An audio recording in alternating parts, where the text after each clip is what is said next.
that. You just don't want to continue adding things onto things onto things. I think there are a lot of questions here tonight. I think we don't have a lot of answers about them, but that doesn't mean that you should run out and become a polypharmacy and start combining things that could really hurt. I'd like to elaborate a little bit on what I said.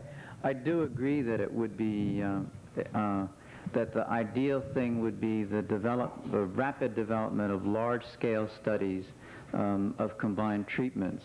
That doesn't seem to be happening, and I feel that we do have information about the drugs that have been described. For example, in terms of the toxic effects of naltrexone and antabuse, I've been working with drug addicts and alcoholics for 20 years, and I've treated people with much higher doses of naltrexone than I'm using in AIDS, and with much higher doses of antabuse, and treated a number of people with a combination of the two, high doses of naltrexone and much higher doses of antabuse over long periods of time in my own addictive disease hospital with no adverse effects. For as long as people didn't drink. So I would not be concerned about, at least about adverse effects in terms of the interaction of those two used in much lower doses. I think it's very difficult for people who are seropositive and otherwise healthy, but watching their T helper cell numbers drop, not to do something. And I do feel that there is some basis for private physicians to be prescribing some of the more, especially some of the more non-toxic substances that have not yet been, even if they've not yet been demonstrated in large-scale studies to be effective in the fashion that AZT was demonstrated.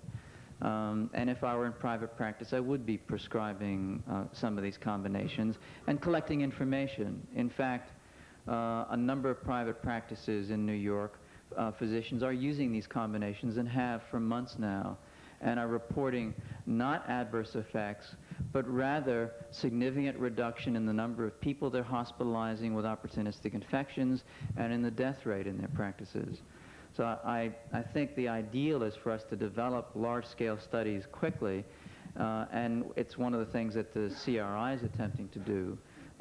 But also I think there is a place for the private physician for prescribing the compassionate use of a drug which has already been approved for another purpose, for a purpose for which there is some possible evidence for efficacy, especially when the toxicity is really low.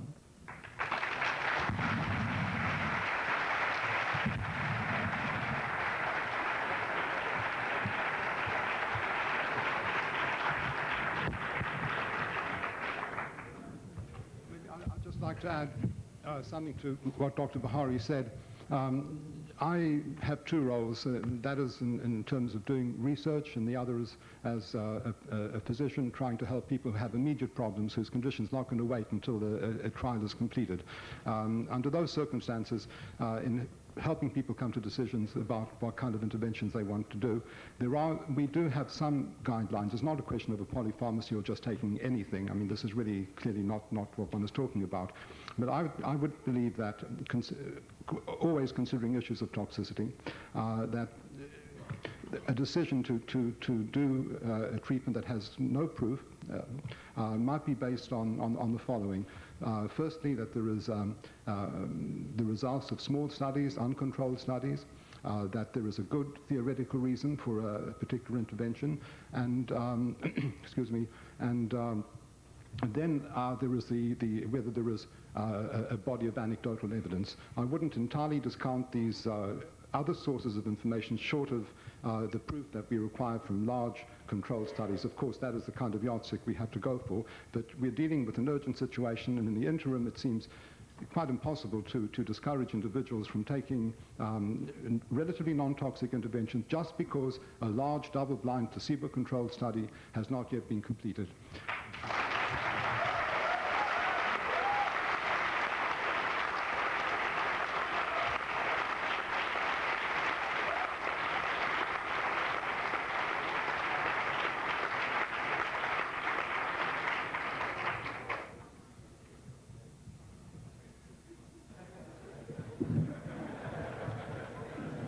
I would also like to just echo the thoughts of Dr. Bihari and Dr. Sonnabend. I think in the best of all possible worlds, we would love to test all these drugs singly and in combination in all aspects of HIV disease, but we don't have that luxury right now. We have an epidemic, and we're going to have to make some seat-of-the-pants decisions about therapy for people who are infected. A little more theoretical arguments on combining agents based on what we know already. And in situations where agents are non-toxic and there is no obvious contraindication to combining them, I think we really have no other choice.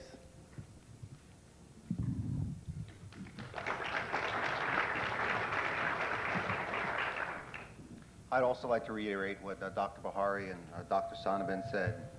Clearly, there is science and there is medicine. And I think it's also clear that people are doing better these days than they did before, even in the absence of AZT, and even in the absence of published information saying that people are doing well. The fact is they are living longer. We all do know what happens when people take nothing. The disease progresses. Now, whether it's 70% or 100% or 40% doesn't matter, the disease progresses. People also seem to realize that this is a very complicated disease that cannot be treated with a single therapy. And yet the history to date of the ATEUs suggests that multiple therapies are going to be started and run very haltingly and for a short period of time.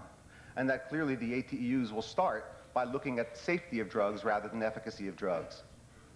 Under those circumstances, and given all the permutations and combinations of therapies just brought up today, much less others, I believe it would be impossible in the formalized sense, the way the government has set it up, to run such trials in a comprehensive way.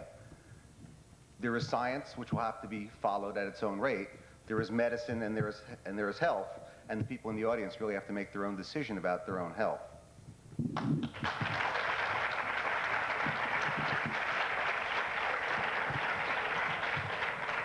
One of the things that I think that's missing from the picture is the possibility of hope, the possibility that things are going to get better. And what I've been doing in the last couple of months, I've been traveling around the country interviewing long-term survivors of AIDS as defined by 3 or more years. And I am, it's like, well, I need to make the same disclaimers. It's not necessarily a representative sample, but I have interviewed 18 long-term survivors of AIDS. That's pneumocystis, crypto, KS, everything. And one of the things that I find is there's a new field called psychoneuroimmunology, which basically is the study of the effect of one's attitude and the mind in terms of marshaling the immune system.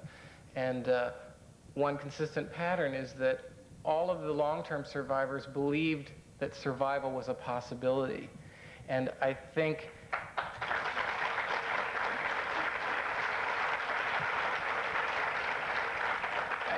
that AIDS, like life, is the management of uncertainty. And as you try to make these choices, you know, obviously there aren't any, nobody's keeping it a secret. There aren't any answers. Nobody's sitting on the cure for AIDS. You would have heard it by now. But I would just like to chime in with those who say, I have a two-pronged philosophy. Is there a theoretical reason to believe that something can help? I don't believe in just taking anything that's offered to me. I want to understand how it's supposed to work and educate myself about that. And then to look at the downside, look at the risk, which is why I put, say, AL721 in a very different category than I put AZT. It may turn out that lipids don't help, and then the worst that I'm out is $200 a month or $200 every 2 months. But with AZT, which we know is very, very toxic, the risks to trying that, and we do not have a placebo double-blind trial. That was one of the sloppiest trials in the history, and there are all sorts of problems with it. But it's basically risk-benefit ratio that you have to keep in mind, particularly if you're not yet symptomatic.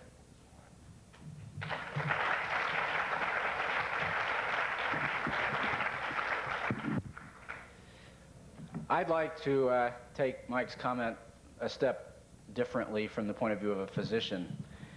I'm not a researcher. I take care of people with AIDS in a very different context from New York City.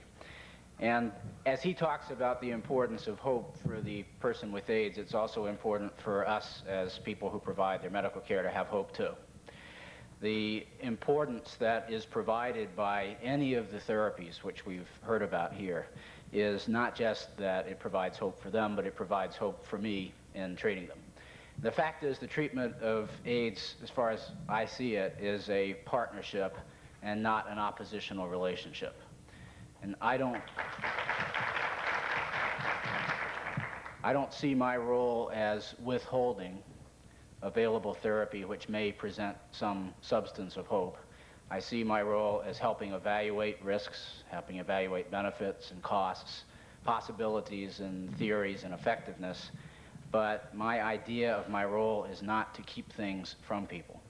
My idea is to provide them with as much hope and as much substance to that hope as I can.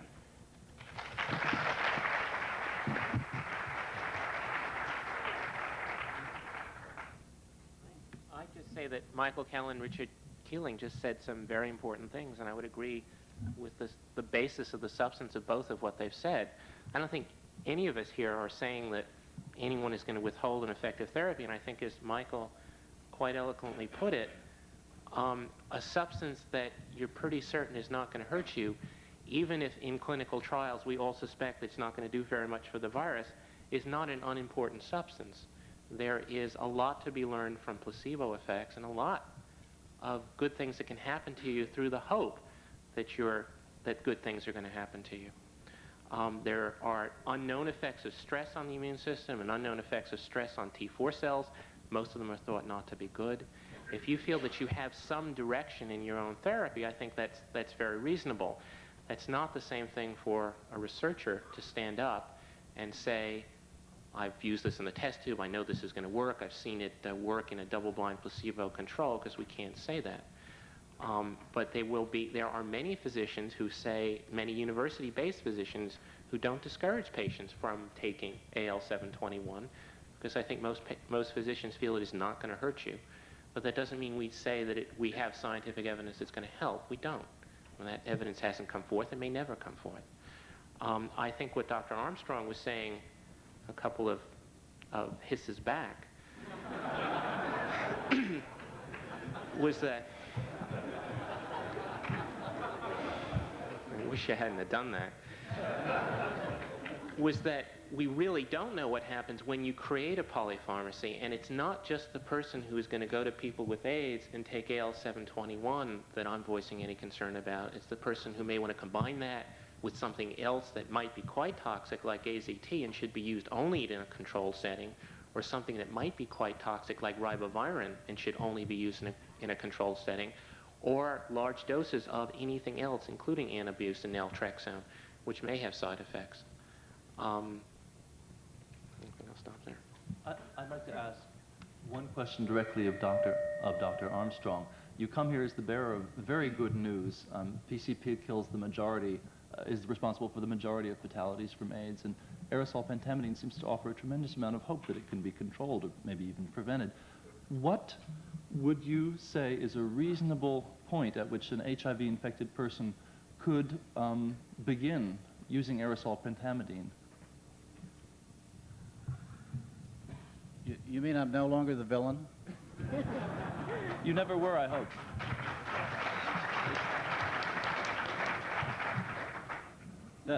Let me first say that I'm sorry that I did say it at the outset, but the studies on aerosol pentamidine were spearheaded by Ed Bernard, both in body and in soul, and by a lot of other people who worked very closely with him, such as nurses Laura Pagel, Melanie Caro, fellows such as Heinz Schmidt and Grace Minamoto and Irene Grant. This is an effort and all our patients who have worked so hard and so patiently in evaluating the aerosol pentamidine. What we plan to do is to study aerosol pentamidine in patients with ARC with T4 cell counts less than 200, because we hope to get rapid answers by doing this. then I would just move back and try to get an idea of at what T4 count is there any risk for pneumocystis guineae pneumonia, and that's the level at which I would start trying to prevent it. And if aerosol pentamidine would do that, then I indeed would use that.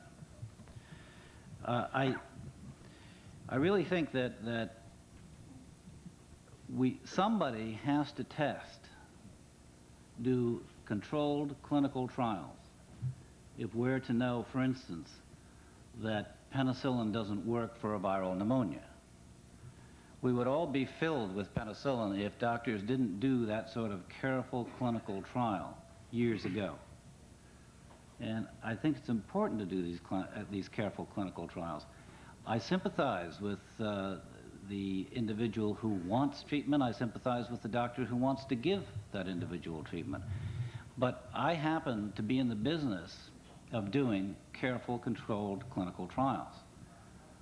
And I think that's the way we're going to get information about whether certain drugs work or not. When are we going to have... Please. I think that the AZT trial has given us some information about AZT. We are presently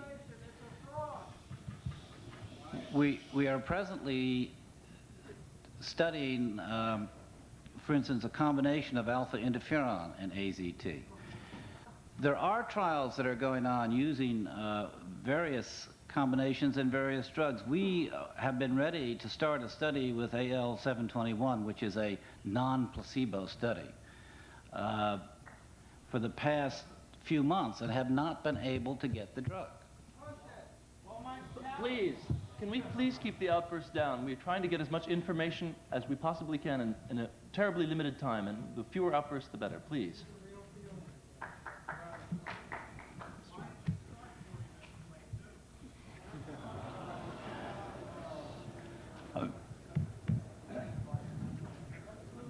Paul, if I can add some comments to your question. Having had private conversations with several doctors here and on the West Coast, asking them that very question, when do you start prophylaxing? At what level of T cells do you not see pneumocystis, and what is your threshold?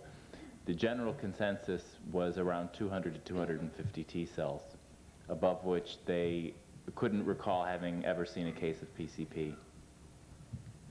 Just add one, just in connection with that, with what Barry has just said, is that there is a tremendous resource out in the community, in the sense of community doctors who have the greatest experience in dealing with AIDS patients. And these are not traditionally the doctors who do clinical research, but yet they would be the best people to ask just the question as to what number of T cells do you need in order not to get T4 cells. And this is a difficult resource to have access to, because this represents just the accumulated experience of people who since 1981 have been looking and doing T cell counts, have been studying patients at risk for AIDS, and have the greatest accumulated experience.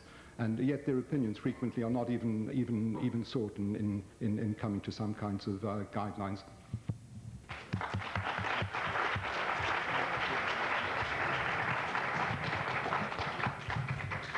Joe Sonnabend, I have sought your opinion since the beginning of this epidemic, and you know that. There's one thing I think that is not a medical question, but more a philosophical, scientific question, which has to be aired here. And that is that both Dr. Armstrong and I are infectious disease subspecialists. In infectious diseases, we have made perhaps the greatest progress in medicine in mankind since 1940, since disease in mankind has been around. Because in bacterial diseases, we have a treatment for almost every bacterial infection. Not every one, but for where we've been very, very successful. Most of the drugs we use these days is really to see, are we going to do better than what we already have? On the other hand, when you look in the cancer field, which is not our field, the outlook is generally considered very hopeless. And no cancer patients are forced to participate in placebo-controlled trials. And I think does not have to come from us. It is not our job to do this. But I do think particularly physicians, Gay Men's Health Crisis, the PWA, can very quickly come up by going back and historically collecting data, find out if indeed, or what percentage of people who've had pneumocystis have survived 2 years. I can count them personally, the ones that I have known, on the fingers of one hand. Okay, there are 5 that I know. For that reason, I think it is, if my impression, and it's my personal impression as a clinician who has seen hundreds of AIDS patients, if my impression can be confirmed and statistically confirmed, I think one can make a very good moral argument that it is unethical to use placebo-controlled trials in full-fledged AIDS. Okay?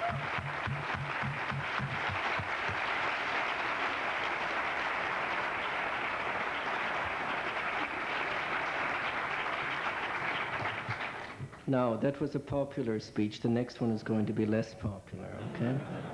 Because there is a second part to this story, and that is the HIV positive status, where the course is not at all as clear as it is in AIDS. Once you have AIDS, I think the story, except for Kaposi sarcoma, where there's much greater variation because you can get Kaposi sarcoma with much better number of T4 cells.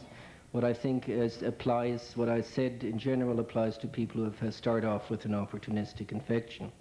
When you are HIV positive, however, the course varies tremendously.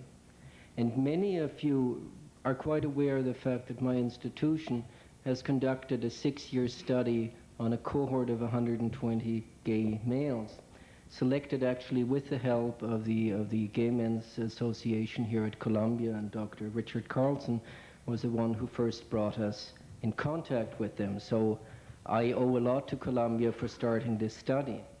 And what I want to point out that when we, out of 125, there were 60 people who were seropositive already at the end of 1981.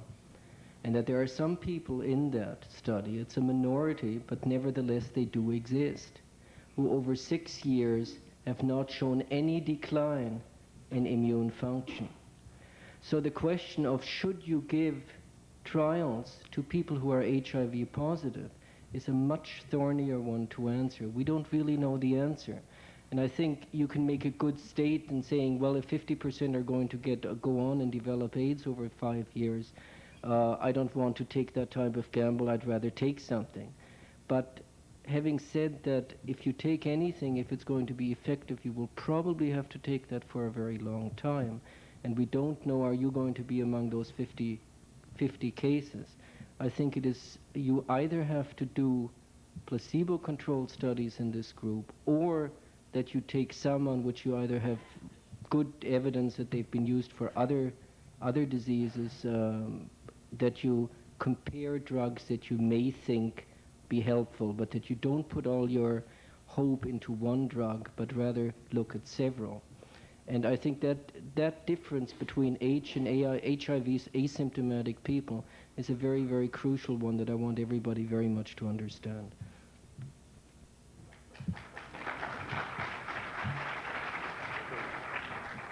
I think we need to interrupt to go on with the program, and we'll obviously be talking more about some of these same issues. I wanted to mention just 2 things before we go on to the next topic, which is, first of all, that we want you to know that all of the panelists here tonight came without any kind of reimbursement, and we really want to thank them very much for it.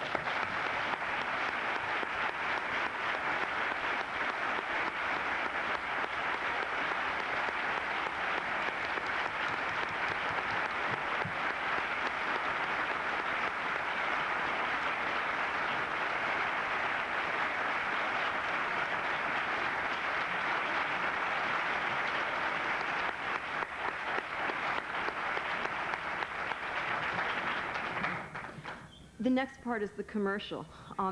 This conference cost us a few $1,000s to put on, and some of the money we got from, as I mentioned, the Columbia Gay and Lesbian Alliance and the Columbia University Health Service, but we're still in a significant amount of debt for the conference. In addition, we would very much like to make the videotape of the conference available to people and to get some things down on paper that we can distribute. And to do both of those things, we need some money. I know some people probably gave coming in. I know that there are people here who can't afford to give. but we are going to pass the hat, or more specifically the cardboard boxes covered in Christmas wrapping. And we'd appreciate it if people would give as generously as they could. We will take either cash or checks made out to GHAP. The next thing that we would like the panelists to address has to do with preventive care for healthy people at high risk for AIDS. What we're talking about is people who know they're HIV infected or suspect that they are. We've asked 4 of the panelists to comment on a long list of questions, and I'm going to quickly read you out the questions. What we've asked the panelists to do is to pick the questions which they think are useful to address, and of course to add any others that they may think are more important. Number 1, should people be HIV antibody tested so that if they are HIV antibody positive, they may seek treatment? Why or why not? What is the status of antigen testing? Will it be useful? The second question is, should people who are HIV infected or who think that they may be infected have their immune functions assessed? If so, what specific tests should be done? For example, absolute T4 count, energy panel, which is a test of the immune system ability to mount an allergic response, and how often? Number 3, are there common medical therapies that should not be given to such people? For example, possibly certain kinds of attenuated live virus vaccines like measles vaccination, steroid medication, aspirin use in people with low platelet count, or extensive medication with antibiotics. Number 4, are there screening procedures or treatments that are particularly important for infected people? For example, tuberculosis tests, flu vaccine, hepatitis B vaccine. Number 5, what about general everyday life precautions? For example, what about travel to areas where sanitary conditions are poor, presence of pet animals in the household, restriction of social use of alcohol or other drugs, and the importance of diet, macrobiotic or otherwise, and vigorous exercise? Number 6, where can infected people go to get medical care that is informed by this reasoning? If one's medical provider is not an expert in these areas, what is the best way to assure adequate health care?